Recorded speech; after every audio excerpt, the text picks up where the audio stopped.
accomplish the goal of virtue signaling that they care about the undocumented. And at the end of the day, no one gets any money. Now, that's not to say that it won't happen in the future. There are expected shortfalls for next year. So California is going to be reeling for a little bit financially. I don't think next year is going to look any better because they're making up so much from this year. And this might be one of those programs that just kind of goes by the wayside because it sounds great. And it sounds great when you have $100 billion surplus and you can put, $500 million towards it or $300 million.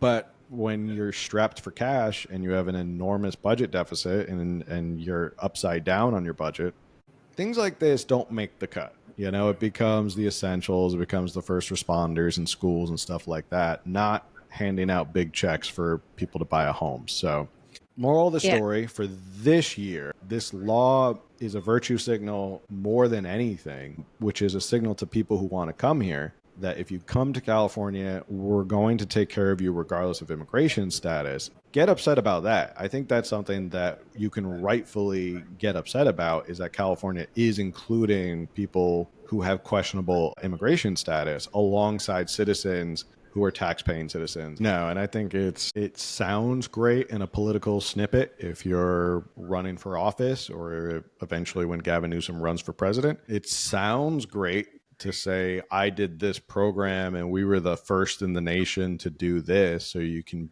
virtue signal and pander for votes. But it's one of those things, California does this a lot, where they'll pass these feel-good bills and it looks great on paper and everyone gets to cheer and say it's a wonderful thing. But when they get down to like the brass tacks and you look under the hood, it's really ugly underneath and it doesn't make any sense. Do you think they'll just get an apology and maybe a statue of a house? Maybe they'll get a little like figurine, like a Monopoly house mailed to them.